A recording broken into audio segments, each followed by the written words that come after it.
Sevgili dostlarım hepinize merhaba. Bu yayınımızda sizlerle birlikte gene piyasalara genel bir bakış yapacağız. Powell'ın açıklamalarının ardından Sayın Nebati'nin de yapmış olduğu bugün açıklamalar geldi. Bu açıklamalara değineceğiz. Altın ne olur, dolar ne olur, gümüş ne olur, euro ne olur, sterlin ne olur, bitcoin ne olacak? Hep birlikte burada sizlerle bunu değerlendireceğiz. Gram altın kaç TL'lere yükseldi? Gram gümüş kaç TL civarına yükseldi? Dolar kaç TL olacak? Hepsine buradan bakacağız. Piyasalara genel bir bakış yapacağız. Hiç kimse merak etmesin. Hepsine buradan tek tek sizlerle birlikte yanıtlar bulmaya, aklınızdaki soruları cevaplamaya çalışacağız. Evet, videomuza geçmeden önce sizlerden ricam kanalımıza beğeni atmamız ve kanalımızı başka mecralarda paylaşmanız olacak sevgili dostlarım. Evet, Powell'ın yapmış olduğu açıklamalar özellikle altın ve gümüş tarafındaki yatırımcıların yüzünü güldürdü. Beklentilerimiz dahilinde altın ve gümüş tarafında yukarı yönlü hareketlerin doların sabit kalmasıyla birlikte gram altın özellikle ve gram gümüş tarafında yukarı yönlü sert hareketlerin olabileceğini sizlerle birlikte bildirmiştik. Altın tarafında ufak Powell öncesi satışlar olsa da bu satışların Powell'ın açıklamalarıyla birlikte toparlanma yönüne gidip altında yukarı yönlü hareketi, gümüşte yukarı yönlü hareketi ve buna paralel olarak euro ve sterlin tarafında da yukarı yönlü hareketlerin başlayabileceği yönünde öngörülerimiz vardı. Allah'a çok şükürler olsun ki bu öngörülerimizde yanılmadık ve sizleri de yanıltmadık sevgili dostlarım. Bazılarının yaptığı gibi yorumlarımızı hiçbir zaman kapatmadık. Yorumlarımız da sürekli açık bir şekilde duruyor. Buradan istediğiniz gibi yorum yapabilirsiniz. Tabii ki kırıcı olmamak koşuluyla. Evet, dolarla hemen başlayalım. Fazla da vaktinizi almadan. Powell'ın yapmış olduğu Aralık ayından itibaren faizlerde bir gevşeme yoluna gidebiliriz yönündeki açıklama tabii ki bu altın tarafına yaradı. Dolar endeksinde 107 puan seviyelerine kadar bir yükselmenin ardından oradan tekrardan bir geri çekilme sürecini sizlerle birlikte görmüş olduk sevgili dostlarım. Avrupa Merkez Bankası'nın yapmış olduğu açıklamalar, Christine Lagarde'ın yapmış olduğu açıklamalar ise daha öncelerden güvercin tonlu FED'e paralel olaraktan faizlerde bir gevşeme yönüne gidebileceğiz açıklamalarının aksine Avrupa Merkez Bankası FED'in de faiz artışlarına geçeceği dönemin yaklaşmasıyla birlikte arkadaşlar oradaki açıklamalarda daha şahin bir tutum almaya başladı. Çünkü Avrupa enflasyonuna baktığınız zaman Avrupa enflasyonu ABD enflasyonuna paralel olarak aşağı yönlü değil yukarı yönlü seyrine devam ediyor. Avrupa'da özellikle çift taneli enflasyon hala daha devam ediyor. ABD tarafına baktığınız zaman enflasyonun tek hanelerden gerileme süreci içerisine girmiş olduğu görülüyor. Buradaki en büyük risklerden biri ise Avrupa ve ABD bölgesinde yaşanacak resesyon. Bu resesyonun ipuçları piyasalarda çok önceden zaten gelmeye başladı. Sizlerle birlikte bunun sinyallerini aldığımız için bizler özellikle altın ve gümüş tarafına paralel yatırımlar yapılabileceğini bildirmiştik. 1614 seviyesinden gene altın tarafında yukarı yönlü seyrin başlayabileceğinin sinyalini ilk defa zaten Başkan 35 kanalını seyreden, ekonomi kanalını seyreden özellikle yatırımcı arkadaşlarımız ve ailemiz içerisinde üye olanların da bizi takip edenlerin de hatırlayacağı gibi tam dip seviyesinden dönüş rakamlarını kanalımız içerisinde sizlere belirtmiştik. Ve bugün itibariyle baktığımız zaman altında ve gümüşteki rekor seviyelerinin test edildiği dönem içerisine tekrar girilmiş olduğunu hep birlikte izliyoruz. Dolar tarafında şimdi bu açıklamalara girdiğimiz zaman şuradaki oluşumun arkadaşlar fiyatlamasını bekliyoruz. Buradaki oluşumun kısada bir fiyat aralığında analiz edecek olursak 18 lira 71 kuruş seviyesine doğru şu alanın dolar TL kurunu yukarı yönlü taşıyacağı yönündeki beklentim var. Burada ara bir direnç 18.62 direnci gene dolar kurunda önemli olacak. Ve bizler için dolar kurunda hala da yatay paralel seyrin devam etmesinden kaynaklı olarak da 18 lira 36 kuruş seviyesi hala da bizler için bir stop bölgesi olarak takip ettiğimiz alan. Yani biz bu alan içerisinin altında 18'in 36'nın altında kapanış görür isek burada bir stop olup tekrardan bu 18.36 üstüne atmadıkça alt seviyelerde 17.94 seviyesine doğru ufak bir geri çekilmenin yaşanabileceği unutulmamalı. O yüzden 18.36 bizim için cepte, burayı takip ediyoruz. Burası kırılmadığı sürece de hala da beklentimiz yukarı yönlü 18.71 ve Aralık ayı içerisinde 19 lira 50 kuruş seviyesine doğru bu dolar TL kurundaki hareketin yukarı yönlü devam edeceği yönündeki beklentilerimiz mevcut. Bu beklentileri sizlerle birlikte takip edeceğiz. Ayrıca Sayın Maliye Bakanı, Hazine Bakanı ve Sayın Cumhurbaşkanımız biliyorsunuz arkadaşlar Vedat Bilgin ile dün bir toplantıya girdiler ve bu toplantı sonucunda da gene emeklilikte yaşa takılan arkadaşlarımız için güzel sonuçlar çıktı. Büyük bir ihtimalle Aralık ayı içerisinde emeklilikte yaşa takılanların sorunlarının çözüleceği yani meclise bu yasa tasarısının geleceği ve meclis kanalıyla onaylanacağı yönünde ibareler ve sinyaller çok fazla gelmeye başladı. Buradan da gene EYT'li arkadaşlarımız için emeklilikleri hayırlı uğurlu olsun dileklerimizi iletelim kendilerine. Askerlik, evet, askerlik borçlanması ve bunun bir muamma olduğu söylentileri vardı. Fakat askerlik borçlanması, onunla da bir açıklama geldi arkadaşlar. Askerlik borçlanması yapılabiliyor. Özellikle sigortalı olanlar için askerlik borçlanması, ilk sigorta başlangıç tarihinizi borçlandığınız gün kadar geri çekebiliyorsunuz. Bunu da buradan hatırlatabileyim. O da eğer ki 8 Eylül 1999 öncesine denk geliyorsa bu geri çekilmeyle birlikte oradan bir borçlanmayı yapıp emeklilikte siz de EYT'li sınıfına girebiliyorsunuz. Evet, altın tarafına hemen bakalım arkadaşlar. Altındaki son durum ne şekilde? Ya da altına geçmeden önce euro ile devam edelim. Euro Türk lirasına baktığımız zaman euro Türk lirasında bizler için 18.88 önemli bir bölgeydi ve bu 18.88'in kırılmasıyla birlikte yukarı yönlü hareketi sizlerle takip edeceğimizi söylemiştik. Ve 18.88 üzerinde euroda da yukarı yönlü hareketler 19.50 civarlarına kadar gelmiş durumda. Bizlerin burada ana hedef bölgesi euroda belirttiğimiz gibi şu bölgenin üzerinde 20 lira 04 kuruş seviyesine doğru bu hareketin yukarı yönlü beklentilerimiz dahilinde gitmesi yönünde. Forex ve Viyop'taki arkadaşlar için hemen burada bir destek direnç bölgelerini verelim. Şu an 19.40'lı civarlarda gezinen euro için 19.46 direnç. Euro takip eden, Forex ve Viyop'ta takip eden arkadaşlarımız için 19.68 yukarıda bir direnç ve bu 20.04 bizlerin ana hedef bölgesi olarak takip edilecek bölge. 19.32 destek. Şuradaki desteği de belirtelim arkadaşlar. Ve onun altında 19 lira 10 kuruş desteği var. Bu destek ve direnç bölgeleriyle de kısa yönlü trade eden arkadaşlarımız da faydalanabilirler. Sterlin Türk Lirası tarafına baktığımız zaman sterlin bölgesinde özellikle aynı euro bölgesinde olduğu gibi arkadaşlar burada da enflasyonist süreç etkili olacak. FED faizlerde yavaşlama yönüne giderken ben özellikle Avrupa bölgesinde ve İngiltere bölgesinde ECB'nin ve BOE'nin faiz artışlarında arkadaşlar fazlaca bir alt sınıra dayanan cömert bir şekilde faizleri yavaşlatma yönüne gidebileceğini düşünmüyorum. Çünkü bunların statüsü ABD'den daha farklı durumda. O yüzden ben 21.73 seviyesini bir destek olarak burada işaretliyorum. Sizler de işaretleyebilirsiniz. Önemli bir destek. Bu desteğin altına inilmedikçe sterlinde de ana hedef bölgesi arkadaşlar şurada gördüğünüz 23 lira 60 kuruş seviyesine kadar yukarı yönlü hareketlerin devam edeceğini düşünmekteyim.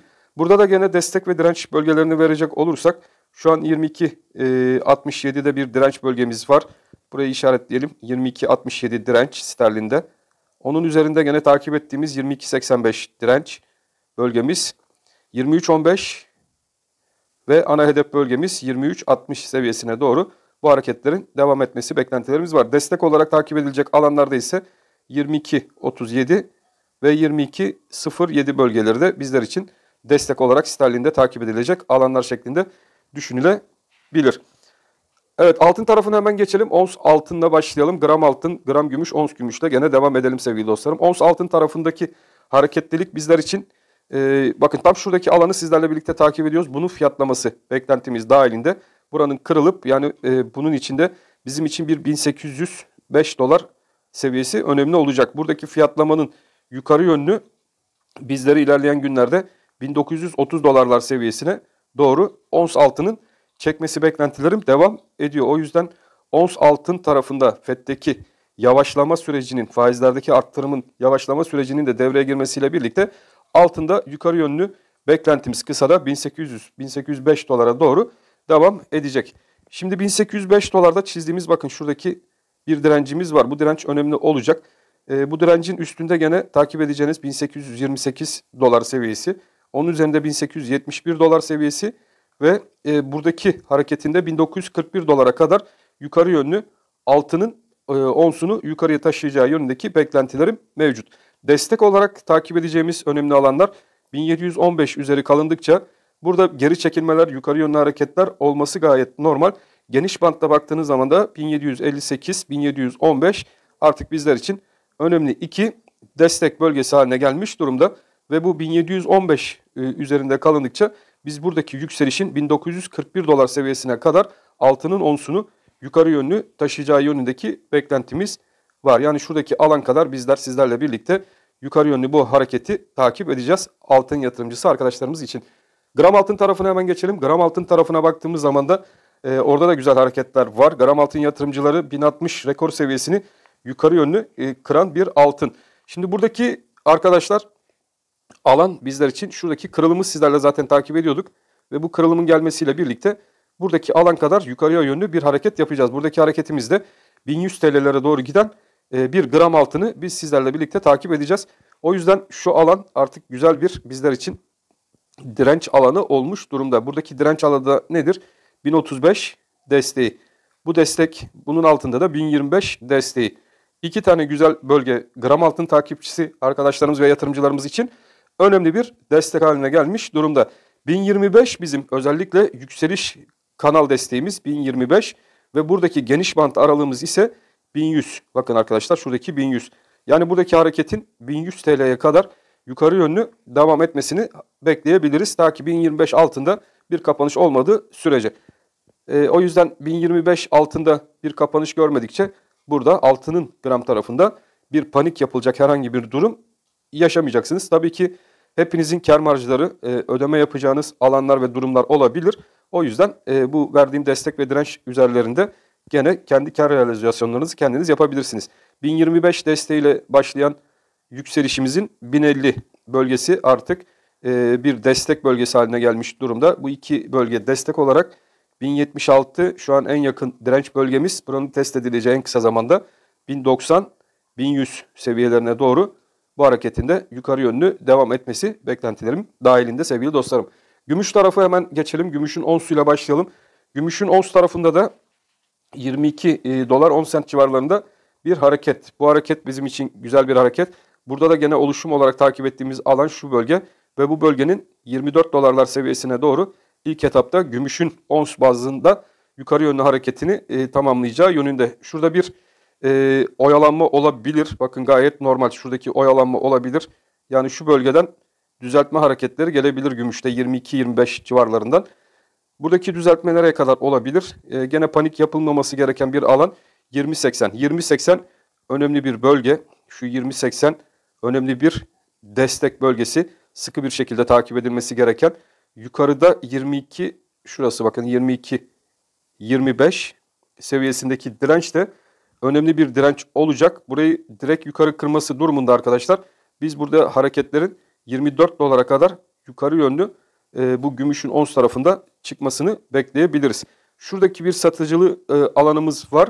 O yüzden buradaki satıcılı alanın burada oluşma olma ihtimali de oldukça fazla. Eğer ki burada bu hareket oluşup yukarıda 22-25'in üstüne atar ise hızlı bir şekilde gümüşün ons tarafında 24 dolarlara doğru bu yükselişin devamı gelebilir. Gram gümüş takip eden arkadaşlarımız için en böyle bizler için mantıklı bölge, takip edeceğimiz bölge 12 lira 70 kuruş seviyesinden geçen alan demiştik. Benim için de çok önemli olan bir bölge çünkü 12.70 üzerinde haftalık ve günlük kapanışlar başlaması, aylık kapanışı gene 12.70 üzerinde gümüşün yapmış olması, geçen videolarımda da söylediğim gibi önemli bir yükselişin habercisi ve sinyalcisi olarak gram gümüşte takip edilecek.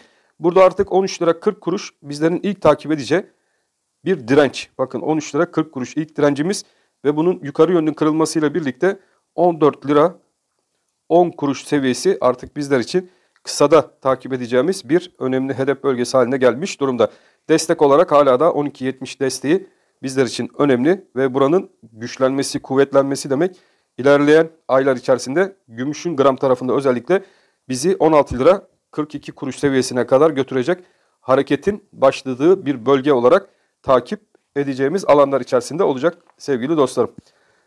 Evet, Bitcoin'e de bakalım. Bitcoin hemen bakalım son durum. BTC-USD paritesinde dijital paralar kısmındaki son durum.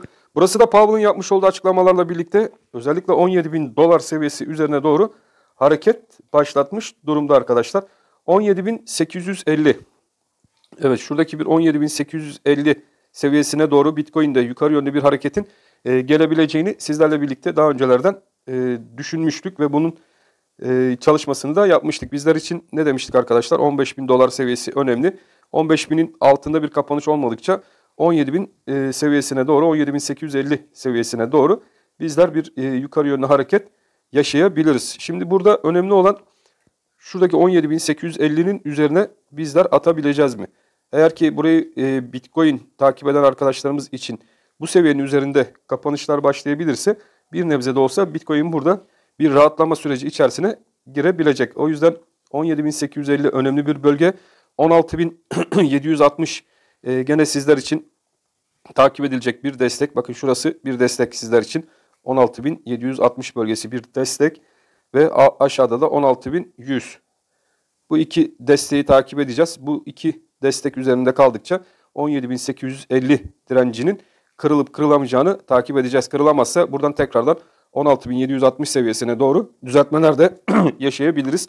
Şu süreç paralellikten çıkıp yatay bir seyir alır ise, bakın şöyle bir yatay seyir alır ise o zaman da Bitcoin'de diyeceğiz ki biz burada artık bir dip süreci yaşıyoruz ve bu dip sürecinin yukarıya yönlü kırılımını beklememiz olumlu olacaktır şeklinde de bunu yorumlayabiliriz. Yalnız şu an tam yatay seviyede değiliz. Paralel hala da seviyemiz aşağıyı gösteriyor. Ama bu da bir düzeltme sürecinin de olabileceği unutulmamalı arkadaşlar.